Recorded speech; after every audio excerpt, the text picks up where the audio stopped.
This conference will now be recorded. Okay, morning. It is July 21st. We're already more than halfway through the year, and get going on our. We're going to be talking a lot about what's going on with appraisals and how we can help the help the appraisers. And I had for this attended an RMLS as the MLS of the Portland market. Well, about it, me super excited about it. She got a copy of the recording and I listened to it, and it is very, very good. Very helpful information and a way that we can actually be very proactive, especially with our sellers in a market in which we are often experiencing situations in which the not appraising or may not appraise. We have buyers who are way home in the appraisal, buyers who are bidding property up way over what value. We best be best representative of that property and help the appraiser property. So with this in mind, what we're doing here is how to help that appraiser. And one of the things that kind of starts what happened with discussions to happen years and years ago, the Dodd-Frank rules. I mean, remember during the recession, a lot of the things that were happening led to mortgage and the great that we experienced was to the meltdown. The fact that we had appraisers who were providing inflated prices on homes. Homes were being bid, they were flipping homes. People had no doc loans and were qualifying for property they really couldn't afford. And so that led to situations when everything crashed that we needed to revamp how we handled the mortgage industry and mortgages, and the fact that Dodd-Frank set up rules that says it's a federal crime for anyone with an interest in the transaction to compensate, coerce, extort, collude, instruct, induce, bribe, or intimidate the appraiser, mischaracterize the appraised value of the property, or seek to influence an appraiser or otherwise encourage a targeted value. Because back in those days, lenders could call up their appraiser and say, hey, you know, their favorite appraiser, and say, can you get out there and take care of this? And by the way, this is what we need the house to appraise for, and all that sort of stuff. And so that was the thought process behind Dodd-Frank that said, no, lenders cannot talk directly with the appraisers. Appraisers' names get put into a number pool. And when their number gets pulled up to the top, there's an appraisal that's in the pool for them to choose to accept or not. They have no direct contact with the lender. So that actually led a lot of realtors to think, am I okay to talk to the appraiser?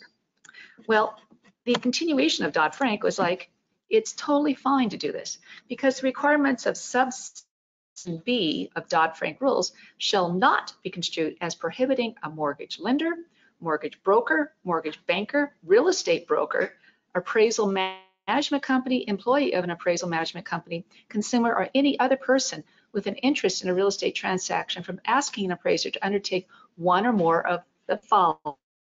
It's okay to ask the appraiser to, 1, consider additional appropriate property information, including the consideration of additional comparable properties to make or support appraisal. 2, provide further detail, substantiation, or explanation for the appraiser's value conclusion. And 3, correct errors in the appraisal report. So it is totally legal and is actually doing your job as a listing agent to meet with the appraiser, substantiate the agreed to sales price and say, this is why this house is worth the value it is. This is why someone is willing to spend this money on this property. We've encouraged listing brokers since day one to always meet the appraiser out there. We've always suggested that after you're done with the home inspection, pull the lockbox. That way, the only way the appraiser can access the property is through you, the listing agent. They call you to get access. That way, anyone who has to get into the property in the future needs to contact you. So this is a really good business practice to have because appraisers are members of our MLS just like everyone else, and they have a lockbox key just like everyone else, and they will go out there on their own when the time schedules if they cannot connect with the listing. listing agent for access, especially if the MLS listing requires call listing agent prior to access. They may do it on their own since they may have an opening to come into the house. So pulling the lockbox off makes them have to contact you to get in there. So recognize that this is fine to meet with the appraiser. So one thing to consider, if, I'm kind of stepping ahead myself, if there ends up being an issue with an appraisal, so say the appraiser did something wrong, missed something, made some errors in there, a request for a reconsideration of value. That is the specific verbiage that should be used, request for a reconsideration of value. And that's to find, when you're doing that, you have a copy of the inspection, or excuse me, of the appraisal. So the buyer has received a copy. How you as a listing agent or you as a buyer's agent has gotten a copy of it. You should make a notation and try to find every error in the appraisal, a misspelled, any error that's in the address. So say you're the listing agent, you don't get that. Typically you don't. Every now and then you could ask, say the, still not get it. You may not. Buyer owns the appraisal. Remember, they've paid for it. They have a right to get a copy.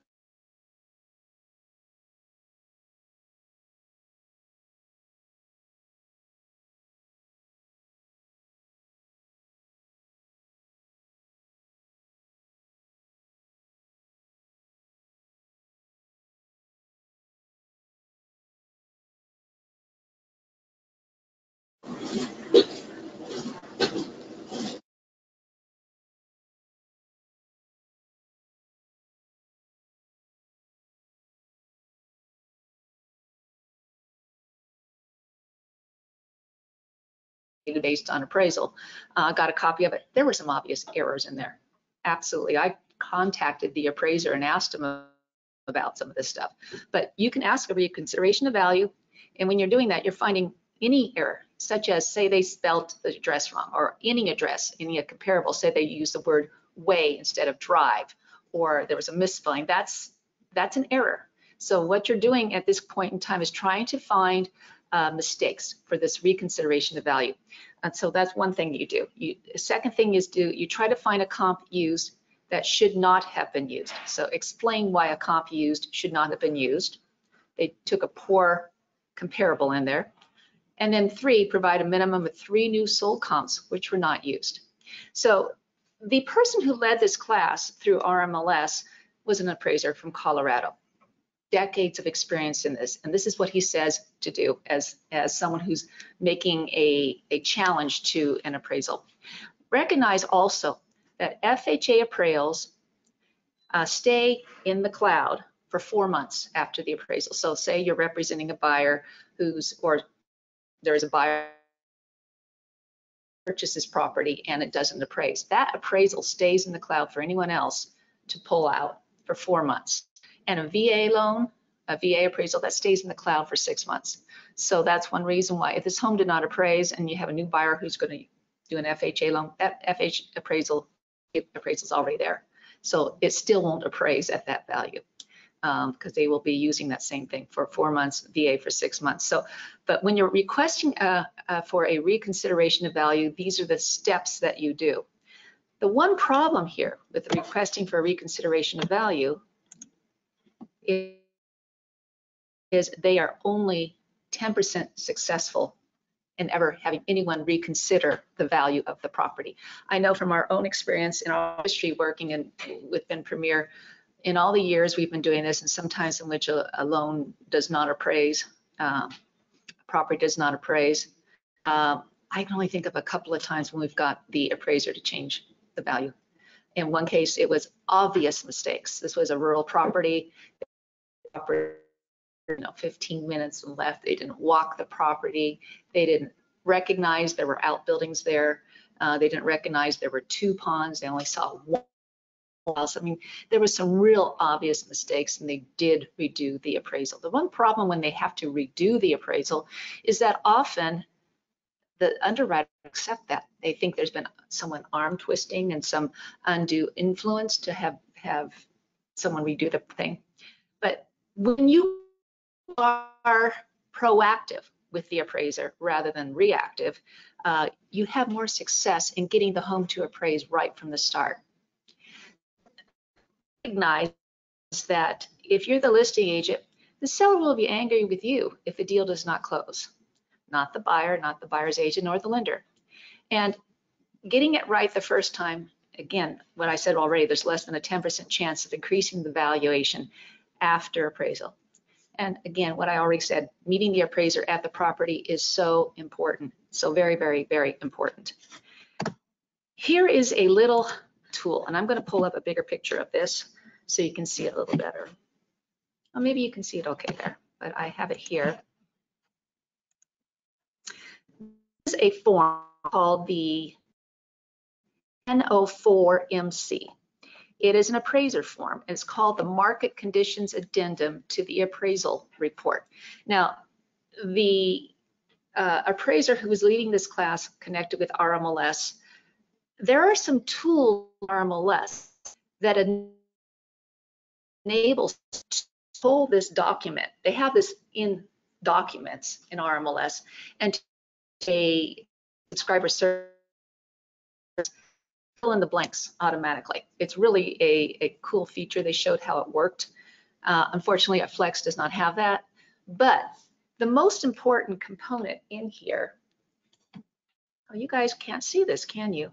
You're just still seeing the same thing. I pulled it up on my screen, same thing that we were having before. It's right here, the medium comparable sales price, right here. That is the most, you can see it well prior for enough. We're looking at 7 to 12 months, the prior 6 to 12 months, and the current market condition to 3. So this document right here that I'm looking at on my screen that you can't see. So when this is the anyway, appraiser looks at when they look to see what is happening within the market and where the comparables hold.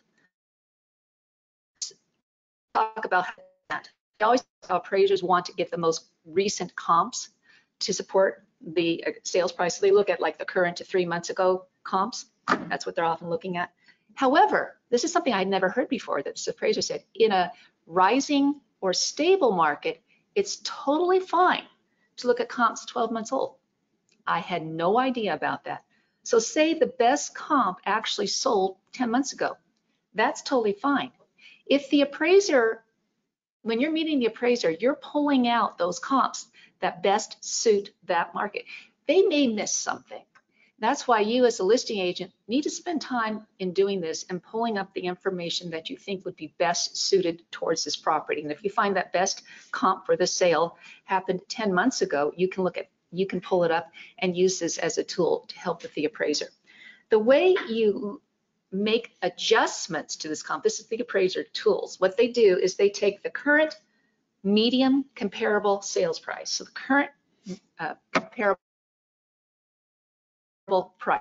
They look at what the price was, say 7 to 12 months ago, and they subtract them. There's a figure here. So say 500,000 was the sales price, the median sales price 7 to 12 months ago.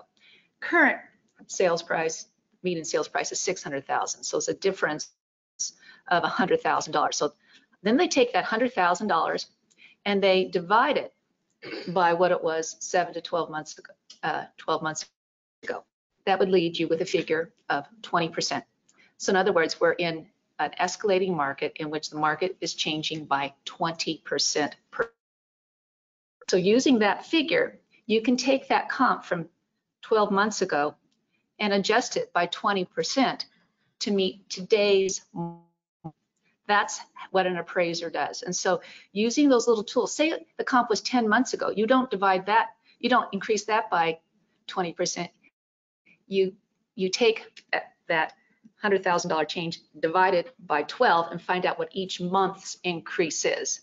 And so it would increase by less than 20%, but you adjust that way. So that's how you would make the adjustment. This is what appraisers do to adjust those comps. So it's really fascinating to have heard how they do this. So when you are meeting the appraiser and you are showing your comps, you can actually pull this document, and I will send this document to you guys in a PDF so you can look at it, even filling out this section.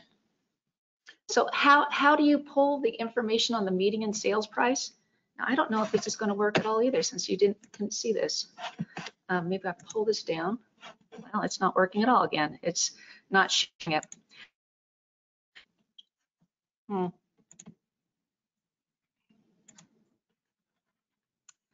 My computer's screen is just not sharing what it's supposed to be sharing. Changed on the screen. Did it? It flickered. It flickered. Whatever you did. Well, it's frozen again.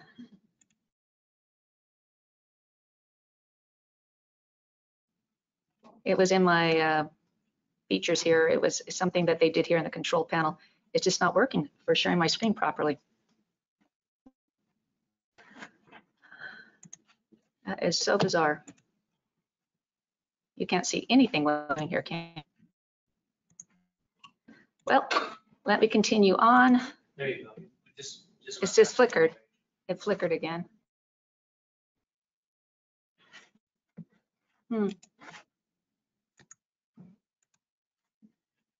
They did it through the tools that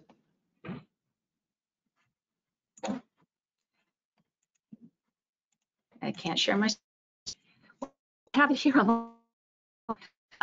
So anyway, what should you have for your appraiser? It's like my screen has totally frozen up. Is that cord all the way into your? Here we go. Yeah, it moved on to the next page here. You should have a copy of your contract. So your existing contract, including all pertinent copy of the contract from which he is doing the appraisal. Take the contract, staple it all together. So all pertinent, yes, of the, don't think that they have all the addenda, including maybe seller credits and any price adjustments, anything like that. Give them a contract, take the contract, staple it together, and write in very big, bright words across the front page of that 500,000, whatever is the sales price. So he has it in bright words. This is sales. This, so say you have a listing brochure that talks about all the wonderful features of the property, describes the remodeled kitchen, describes the fabulous shop, describes the outbuildings, describes all that sort of stuff. So have a copy of your listing brochures. A list of all property upgrades, completion dates, and the costs. So say your seller has done some remodeling in the kitchen, have a list of that. So this is something you should do anyway when you're actually taking the listing to begin with. You find out everything about that property, knowing, say they spent $2,000 on a new built-in refrigerator, or that the cost of that new roof was $15,000. So you have all that information, anything that they've done probably in the last 5 years. So say a sketch, if the property was measured before the listing, sometimes the dial report has a really strange figure as to what the square footage of the property is, and you're walking it and you think, this seems wrong.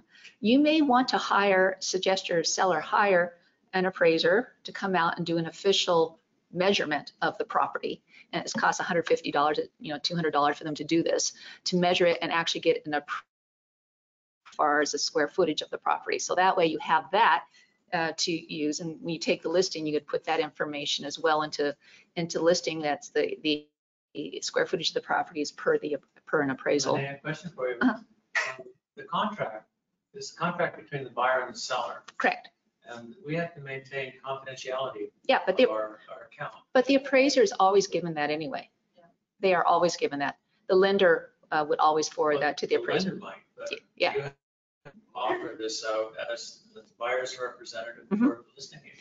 Yeah, they said, this appraiser says they want this, and they want, because the lender passed all this information on to the, through their portal. They have like this cloud portal between, they can't talk directly with the appraiser, but this contract is loaded up in there. Yeah, Jane? They did also say if you had multiple offers. Yes. To include the multiple Correct. offers. Yeah.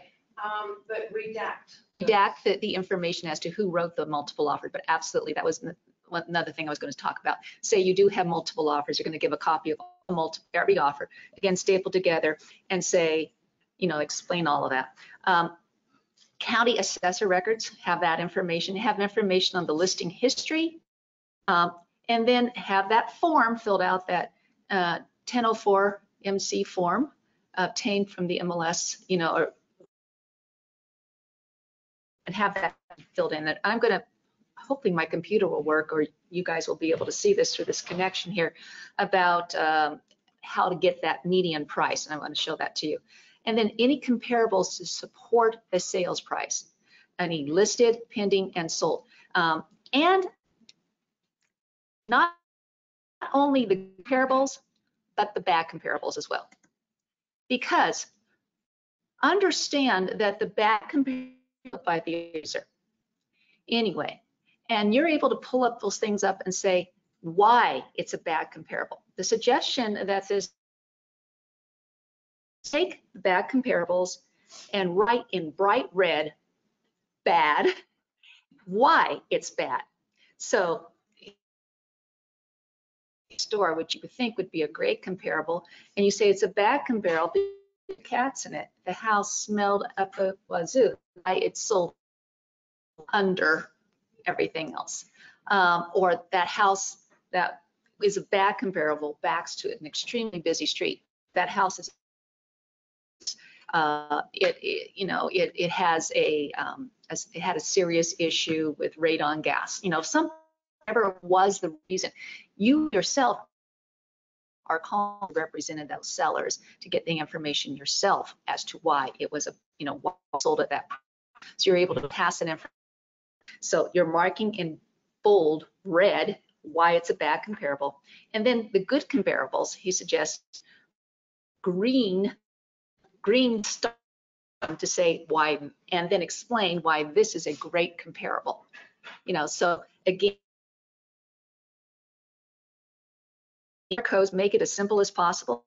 And then what they say is how to provide that information to the appraiser. This is what he said.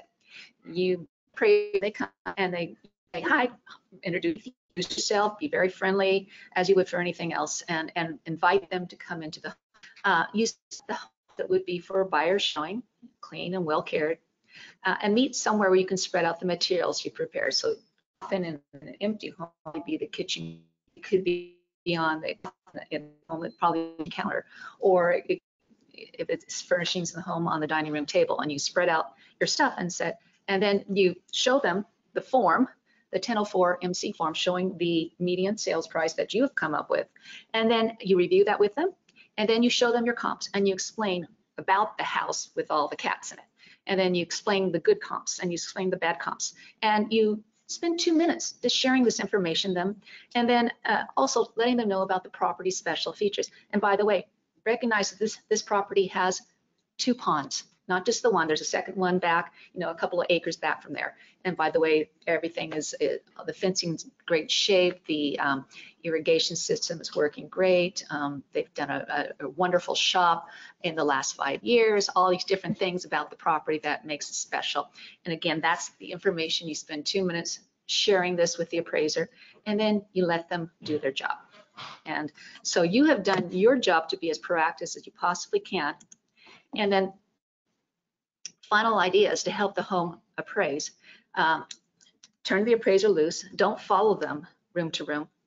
Here's an interesting thing I'd never heard about before, is before the appraiser leaves, ask them this question. Would you please give me the same consideration that the VA requires its appraisers to give, and call to invoke Tidewater if you find you are not reaching the sales price? Now, what does invoke Tidewater mean? I'd never heard that term. Yes, the tide. Basically, in a VA loan, if a home is not appraised, they can call, it's allowed, they can call all parties who are part of this, the appraiser can, and say, do you have anything else you can give me to help justify this price because it's not appraising. So in that case, invoking the Tidewater, and they have to come up, everyone who's part of this appraisal, a part of this sale, has 48 hours to provide the appraiser with additional information. So that when you ask the appraiser, would you give me the same consideration? Say this is conventional loan or a FHA loan or some other type of loan, a USDA loan. If you ask them, could you as a VA would for invoking Tidewater, and find out if they would. And if there are value issues, don't panic. Stay friendly. Offer to do more research and comps, and then consider a contract extension. Remember, you only have a 10% chance of getting that change. Invoking Tidewater also gives you time to talk with your seller and to prepare them and say, it gives you 48 hours to be aware, you know, is not going to be able to, is not appraising. And even though we have a buyer who waived the appraisal or waived a portion of the appraisal, there's questions on whether or not they'll qualify for their loan on this. Are you willing, seller, because we don't have a backup, to consider reducing the price of the property so we can move forward on this sale with this lender and with this buyer? It gives you some time, and again, it helps you as someone representing that have that opportunity to have a discussion and maybe to come up with a new strategy. And Jane, have that you can think of? I think I covered. It takes a lot of work. A lot of work.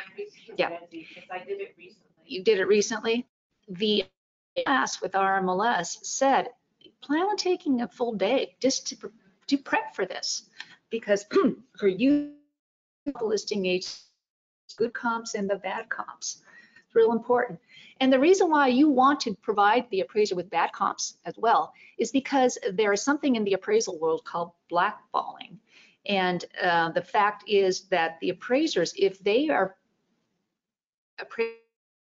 an underwriter, still has these bad comps, says, well, why don't you use this? This is that way the appraiser can say, I didn't use that because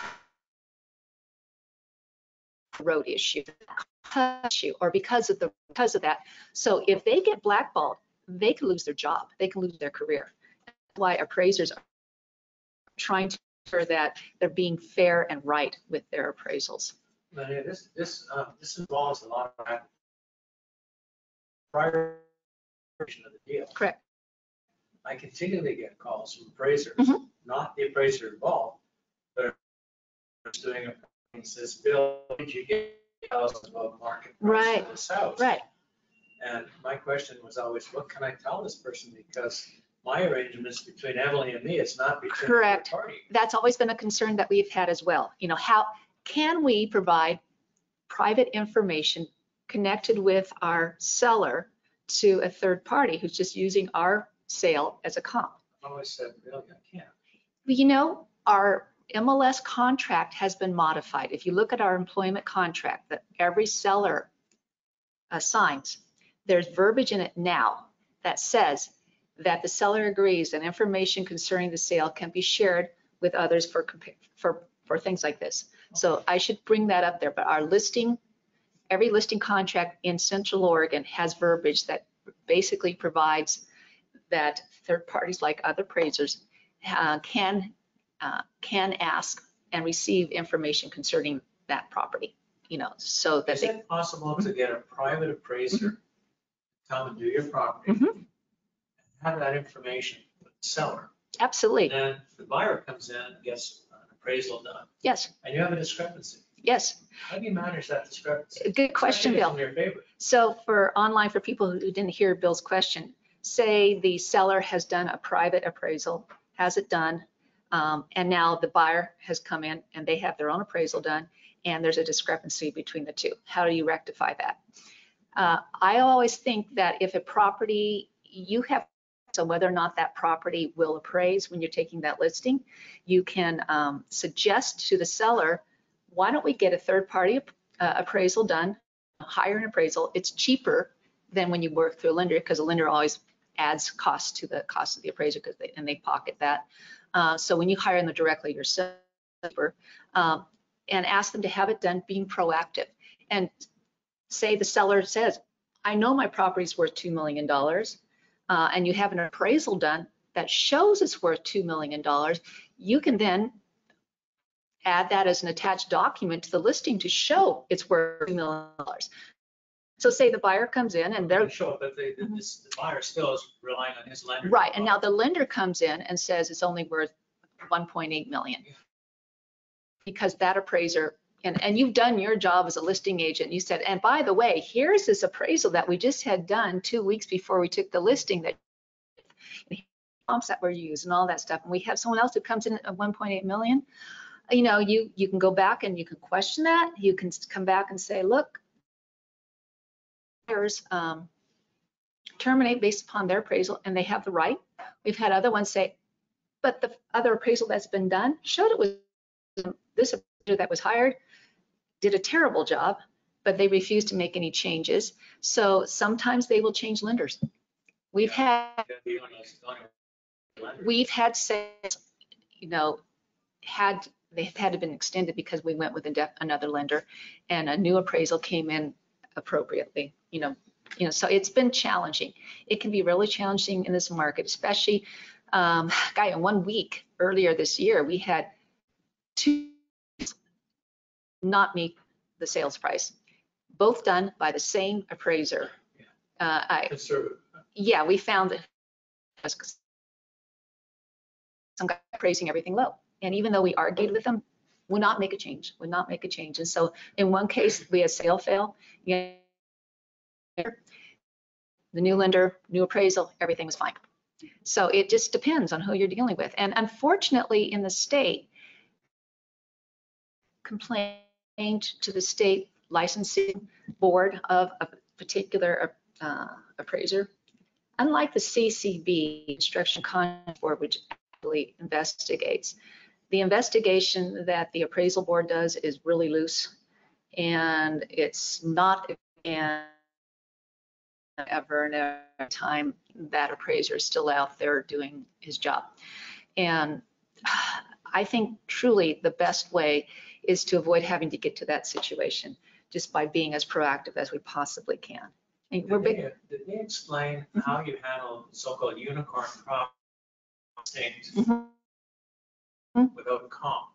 How does he appraise these that are unique and just get to an end point? Because I imagine he's still obliged to provide a number. Yeah, property that or no comps whatsoever. Or ways in which someone can do it. They can do it based upon what's the value of the land. Look at the land by value of the structure is using replacement costs. You know, there's different ways of doing it. If there happens to be any sort of investment connected with it, they try to find other comps that may support investment money coming into the property. It's hard. It's really hard, Bill, I agree. But replacement costs in which at all. And so what they did, they started looking at the value to replace the structures and coming up with that, and then of course depreciating because of how old they were. You know, but looking at that, you know, so that is one way that you can. So in that case, it's just mathematics. It's mathematics, yeah. Trying to come up with something hard. So, shoot, I just wish this would pull up here. You can't see what I'm looking at here. I am looking at a chart to show you can come up with a median price. I'm hoping that this might be recording so I can show you guys. I'm on InfoSparks. I'm going to turn my computer around so you can maybe see it from this angle. InfoSparks, and I've used InfoSparks a ton. Obviously, I use it all the time when I'm doing my comps. But when you do InfoSparks, you can pull up a subdivision. So I don't know if you guys are aware of that. So if I go down here, it's pulling up to Deschutes County. I can go down here and say, I really just want a subdivision. So this is how I can come up with that median price. So say I want to come up here and pull up let's try Aubrey Glen or Aubrey Butte. So I'm going to Aubrey Butte here. So I'm now doing single family. Now I'm going to do less than an acre in Aubrey Butte. And the default line here is going back 1 year. So I can see here, and I'm looking at the sales price. That's the category I pulled up here. I'm going to go to median sales price instead, which is what they're looking at, median sales price. So you can see that based upon the numbers, and I can get the numbers over here, sold figures. So roughly here it looks like was 39. So I can go back over the 7 months and I can do an average of that. And here's the numbers that we had on Aubrey Butte on June 21, 48 sales with the sales price, the median sales price right here. Categorizes, less than an acre. If you say the house square footage of the house was 2,000 to 3,000, and there's more categories here that you can look at too. So number of baths, construction type, all that sort of stuff to try to come up with comps that are the best possible. And if for some reason there's not enough in one subdivision, you can always go to a map and draw it. So you go to a location. It's pulling it up. And then you would draw, what you think here, this area. And that's your area. And any question on how you come up with those median prices, going back those different months to fill in that 1004? That's very helpful. Two totally different prices, so make sure you use the median price because that's what they use in the appraisals. So,